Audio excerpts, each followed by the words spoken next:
Alors, bonjour à tous.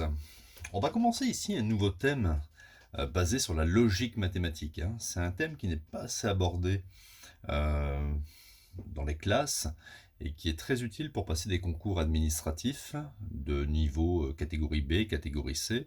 Bon là, c'est pas de catégorie C parce que c'est pas niveau BEPC, niveau troisième, mais pour les catégories B, catégorie A, euh, ça peut être assez utile. Alors, voici la première figure. C'est la figure sur laquelle il va falloir se baser. Vous avez ici 4 puissance 5, 4 puissance 2, 4 puissance 3, 28 au centre. Et à partir de cette figure, vous devez en déduire la valeur du point d'interrogation de la deuxième figure.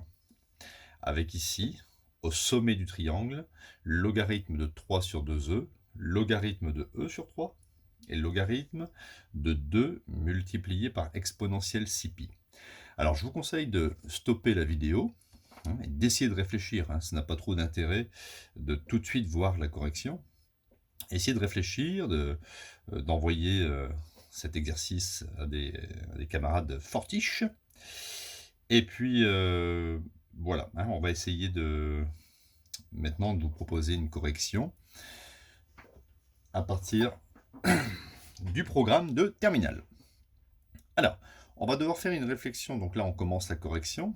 On va devoir faire ici un raisonnement basé sur le chiffre 28, déjà qui est en vert, alors que les chiffres ici sont en rouge. Ça veut dire que s'ils sont en rouge, il va y avoir une certaine relation entre 3, pour générer peut-être le chiffre central, comme une sorte de convergence des trois extrémités vers le chiffre central.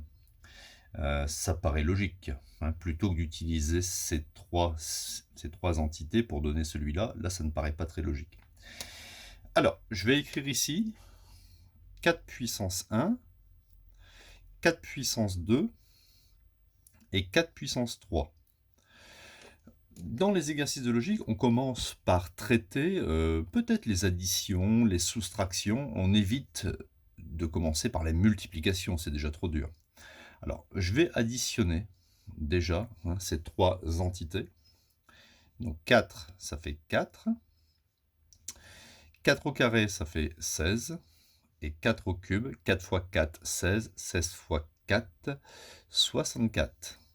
J'obtiens donc ici 64 plus 16, ça fait 80, 84.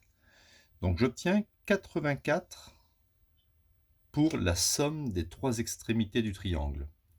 Et ici j'ai 28. Eh bien je sais que 84, je peux le diviser par 28. Et c'est 84 divisé par 3 qui fait 28. 84 divisé par 3 qui fait 28.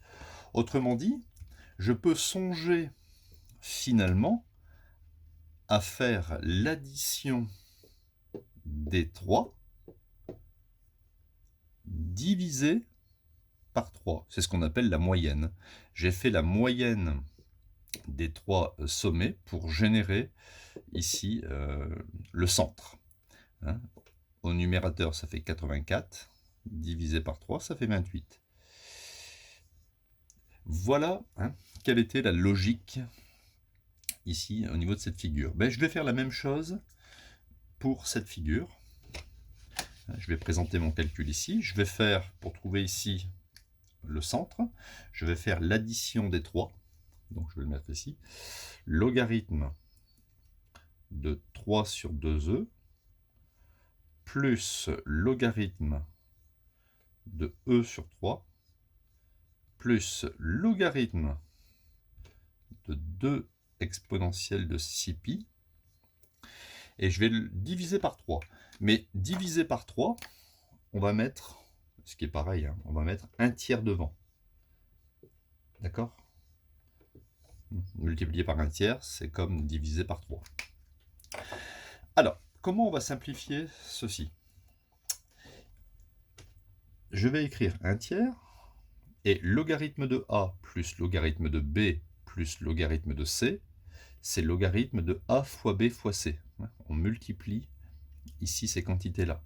Donc ça fait un tiers multiplié par logarithme de A fois B fois C. Voilà, voilà. Donc arrivé à ce stade-là, je pense à simplifier. Dès qu'on multiplie des quantités ici à l'intérieur d'un logarithme, on pense à simplifier. On peut simplifier exponentielle de 1 ici. On peut simplifier 3.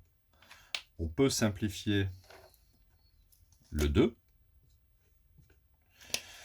Voilà. Qu'est-ce qu'il me reste? Il me reste 1/3 de logarithme de exponentielle 6π. Le logarithme de E s'efface. Il me reste 1/3 fois 6π. 6 divisé par 3, ça fait 2. Voilà quel est le résultat de la moyenne de ces trois entités. Je la place au centre. C'était 2π.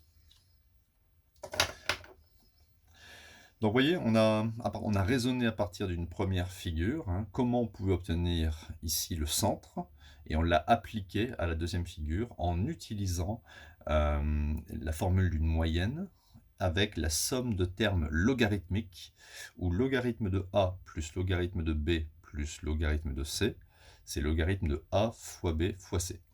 Donc c'est un bon entraînement sur le travail avec la fonction logarithme.